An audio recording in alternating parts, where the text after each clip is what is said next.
Hello students, welcome to another amazing video lecture of chemistry. Today we will discuss about quantum numbers and different types of quantum numbers. We have already discussed what is quantum number. ठीक है, अब क्या करना है, एक बार revision करते हैं फिर आगे बढ़ते हैं. तो what are quantum numbers? Quantum numbers are the set of four numbers which give complete information about all the electrons in an atom. होता क्या है कि ये एक particular set of four numbers हैं. ठीक है, ये क्या करते हैं, किसी भी इलेक्ट्रॉन की पोजीशन, लोकेशन, उसकी एनर्जी, उसकी ओरिएंटेशन, ये सबको डिस्क्राइब करते हैं. ठीक है, तो यहाँ से हो गया ये चीज़. अब नेक्स्ट चलते हैं, different types of quantum numbers. तो सबसे फर्स्ट में क्या था, प्रिंसिपल क्वांटम नंबर. तो principal quantum number is represented by letter N से रिप्रेजेंट करते हैं. And one more important thing, ठीक है, ये क्या होता है, ये पॉजिटिव इंटीजर्स होते हैं. पॉजिटिव इंटीजर्स क्या होते हैं, दैट मीन्स एन की वैल्यू जो होगी वो क्या हो जाएगी, 0, 1, 2, 3, 4 एट्सेट्रा. ठीक है, तो ये ना तो डेसिमल में होते हैं ना तो फ्रैक्शन में होते हैं, तो ये पॉजिटिव इंटीजर हमेशा होंगे. अब नेक्स्ट चलते हैं, it tells about the shell to which the electron belongs. तो ये किस चीज़ को बताते हैं, ये सेल को रिप्रेजेंट करते हैं. ठीक है, ये प्रिंसिपल क्वांटम नंबर जो एन की वैल्यू होती है, ये किस चीज़ को रिप्रेजेंट करते हैं, ये सेल को बताते हैं कि ये इलेक्ट्रॉन्स किस सेल्स को बिलोंग करते हैं. तो देखो, अगर क्वांटम नंबर 1 है, ठीक है, एन की वैल्यू 1 है, दैट मीन्स ये के सेल को रिप्रेजेंट करते हैं. अगर क्वांटम नंबर की वैल्यू 2 है, दैट मीन्स ये एल सब सेल को रिप्रेजेंट करते हैं. अगर 3 है, दैट मीन्स एम सेल, और ये जो अगर 4 है तो एन सेल को रिप्रेजेंट करते हैं. ठीक है, तो आपने देखा कि प्रिंसिपल क्वांटम नंबर किस चीज़ को रिप्रेजेंट करते हैं, ये सेल्स को रिप्रेजेंट करते हैं. अगर ये 5 हो जाते हैं तो फिर ये उसके बाद और भी आगे बढ़ता जाता. ठीक है, ये कंटिन्यूसली बढ़ते जाते हैं एज कि कितने क्वांटम नंबर्स हैं, एन की वैल्यू क्या है और उसमें कौन से सेल हैं. ठीक है, तो सेल एक्चुअली होते क्या है. Principal quantum number can be use to calculate energy associated with the shell. Principal quantum number का एक इंपॉर्टेंट यूज क्या है कि आप किसी भी सेल की क्या कर सकते हो, एनर्जी निकाल सकते हो. ठीक है, यहाँ पर से क्या निकाल सकते हो, एनर्जी फाइंड आउट कर सकते हो. Energy can be calculated by simple formula in hydrogen like, जैसे कि एग्जांपल आपने लिया था हाइड्रोजन के, या हाइड्रोजन लाइक स्पेसिस में आपने पढ़ा हुआ था, energy of nth orbit is directly proportional to Z square upon N square. ठीक है, यहाँ पर जेड क्या है, ये एटॉमिक नंबर होता है, और एन क्या है, नंबर ऑफ सेल्स. आप किस ऑर्बिट के बारे में बात कर रहे हैं, किस सेल के बारे में बात कर रहे हैं, वो यहाँ पर एन रिप्रेजेंट करता है. ये क्या हो जाता है, सेल नंबर. ठीक है, ये क्या होता है, सेल नंबर, और एन. ठीक है, और ये जेड क्या है, ये एटॉमिक नंबर हो जाते हैं. तो हमने ये ऑलरेडी पढ़ चुके थे. ठीक है, कि आप एनर्जी जब फाइंड करते हो किसमें, हाइड्रोजन में या हाइड्रोजन लाइक स्पेसिस में, तो वहाँ पर इस फॉर्मूला का यूज़ होता है. नेक्स्ट देखते हैं, principal quantum number can be use to determine the size of the shell. ठीक है, एक ये भी पैरामीटर है. आपने प्रिंसिपल क्वांटम नंबर को यूज़ करके क्या करना है, उस सेल की साइज़ क्या है उसे भी आप डिटरमाइन कर सकते हो by using a simple formula. देखो यहाँ पर कौन सा फॉर्मूला होता है, आपने हाइड्रोजन और हाइड्रोजन लाइक स्पेसिस के लिए फॉर्मूला देखा हुआ था, R is directly proportional to n by N square upon Z. ठीक है, तो ये देखो यहाँ भी ये किसके प्रोपोर्शनल हो रहा, n के पे डिपेंडेंट है. यहाँ भी एनर्जी में भी ये किस पे डिपेंडेंट है, n पे डिपेंडेंट है.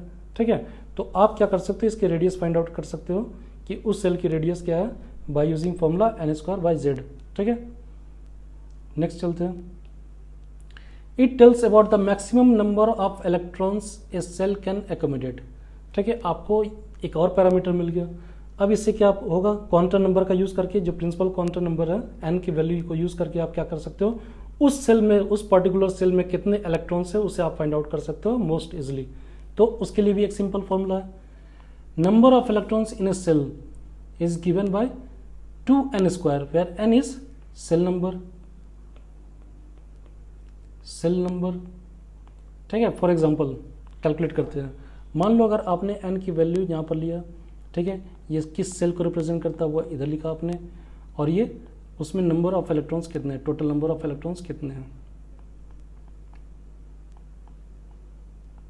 ठीक है, मान लो कि अगर आपने n की वैल्यू 1 लिया, ठीक है, जब फर्स्ट सेल की बात करते हैं तो फर्स्ट सेल में क्या था, ये के सेल था. ठीक है, इसमें नंबर ऑफ इलेक्ट्रॉन्स आपको कैलकुलेट करना था.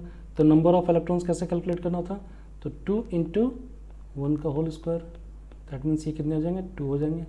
यानी फर्स्ट सेल दैट इज के सेल, उसमें कितने नंबर ऑफ इलेक्ट्रॉन्स होते हैं, टोटल नंबर ऑफ इलेक्ट्रॉन्स कितने एकोमोडेट हो सकते हैं, वो 2 हो सकते हैं. ठीक है, अब नेक्स्ट चलो, एन की वैल्यू अगर आपने कितना लिया 2 लिया तो ये किस सेल को रिप्रेजेंट करेगा, तो ये एल सेल को रिप्रेजेंट करेगा। और इसमें टोटल नंबर ऑफ इलेक्ट्रॉन्स कितने हो जाएंगे, तो 2 इंटू 2 का होल स्क्वायर, दैट मीन्स ये कितने हो जाएंगे 8 हो जाएंगे। यानी इधर क्या है, total number of electrons L shell में कितने हो जाएंगे 8 हो जाएंगे। ठीक है, उसके बाद देखते हैं नेक्स्ट, देखते हैं 3 को आप एम सेल से रिप्रेजेंट करते हो। ठीक है, यहाँ पर क्वांटम नंबर एन की वैल्यू क्या हो गया 3 हो गया। ठीक है, और इसे आप किससे रिप्रेजेंट कर रहे हो, एम से रिप्रेजेंट कर रहे हो। तो इसमें अगर आपको निकालना है टोटल नंबर ऑफ इलेक्ट्रॉन्स तो 2 इंटू 3 टू द पावर 2 हो जाएगा। यानी ये कितने हो जाएंगे टोटल, ये 18 हो जाएंगे। ठीक है, नेक्स्ट चलते हैं, अगर आपने एन की वैल्यू को 4 लिया यानी इस सेल में कितने हो जाएंगे। ठीक है, इसमें अगर टोटल नंबर ऑफ इलेक्ट्रॉन्स निकालना तो ये क्या करोगे 2 इंटू 4 का होल स्क्वायर, यानी ये कितने हो जाएंगे 32 हो जाएंगे। ठीक है, तो ये क्या हो गया, ये टोटल नंबर ऑफ इलेक्ट्रॉन्स हो गए। टोटल नंबर ऑफ इलेक्ट्रॉन्स यहाँ पर कितने हो गए, के सेल में कितने हो गए 2 हो गए, एल सेल में कितने हो गए 8 हो गए, एम सेल में कितने हो गए 18 हो गए, और एन सेल में कितने हो सकते हैं मैक्सिमम 32 हो सकते हैं। ठीक है, तो यहाँ से आपको टोटल नंबर ऑफ इलेक्ट्रॉन्स को आप इजिली फाइंड आउट कर सकते हो with the help of principal quantum number. Next चलते हैं, next is azimuthal quantum number, जिसे आप एल से रिप्रेजेंट करते हो। ठीक है, this is also called subsidiary quantum number. तो ये क्या होता है, देखो it designates the subshell to which electron belong. अब ये किस चीज को बताते हैं, ये डेजिग्नेट करते हैं सबसेल को। सबसेल इज नथिंग बट जो आप एस पढ़ते हो, एस हो गया, P D F, these are the subshells. ठीक है, ये जो है ये सारे सबसेल्स होते हैं। तो अब यहाँ पर इंपॉर्टेंट इन्फरेंस क्या है, देखो for a given value of N L can have value ranging from 0 to n-1। ये इंपॉर्टेंट है। ठीक है, अगर मान लो कि अगर आपने n की वैल्यू को 1 रखा तो l की वैल्यू कितनी हो जाएंगी, that means azimuthal quantum number कितने हो जाएंगे 0 हो जाएंगे। ठीक है, यानी 0 किस चीज को रिप्रेजेंट करते हैं, ये s सबसेल को, s सबसेल। ठीक है, आपने n की वैल्यू 2 ली, प्रिंसिपल क्वांटम नंबर की वैल्यू 2 ले लिया, l यहाँ पर क्या हो जाएंगे 0 टू n-1, दैट मीन्स यहाँ पर क्या वैल्यू हो जाएंगे, क्या क्या वैल्यू हो जाएंगे 0 एंड 1। 0 आपको पता है s सबसेल होता है, 1 क्या हो जाएगा ये p सबसेल होता है। ठीक है, नेक्स्ट देखते हैं, थर्ड में आते हैं, तो इसकी वैल्यू क्या हो जाएगी 0 to n-1, that means 0 1 and 2। ठीक है, ये हो जाएंगे। 2 किस चीज को रिप्रेजेंट करते हैं, ये d सबसेल्स को रिप्रेजेंट करते हैं। ठीक है, उसके बाद आ जाओ 4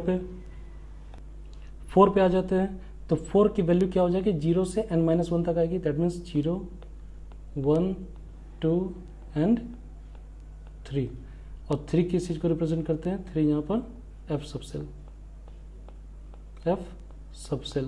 ठीक है, तो ये क्या हो गया, यहाँ पर समझना है इस बात को।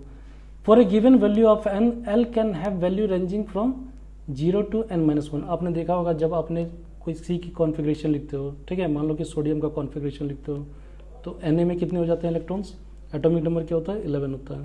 तो इसके लिए आप लिखते हो 1s2 2s2 2p6 3s1। तो यहाँ पर देखो ये जो 1 2 3 ये सारे क्या है, ये प्रिंसिपल क्वांटम नंबर है। ये क्या होते हैं, ये प्रिंसिपल क्वांटम नंबर होते हैं। ठीक है, ये आपके s हो गए, p हो गए, s हो गए, ये सब क्या हो गए, ये आपके एजीमुथल क्वांटम नंबर होते हैं या सब्सिडियरी क्वांटम नंबर्स होते हैं। ठीक है, तो आपको ये समझना होगा। मान लो अगर आपने n की वैल्यू अगर 1 ली तो इसके पास केवल s है, दैट मीन्स 0 हो गया।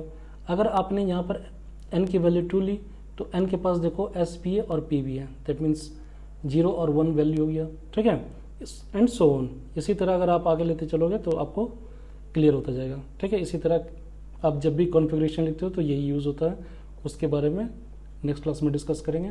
अब देखो एक इंपॉर्टेंट पॉइंट होता है, ये इंपॉर्टेंट पॉइंट क्या है, however the number of subshell in a shell is equal to the value of n। अगर आपसे ये क्वेश्चन में पूछा जाए कि टोटल नंबर ऑफ सबसेल्स कितने हैं, टोटल नंबर ऑफ सबसेल्स कितने होंगे, टोटल नंबर ऑफ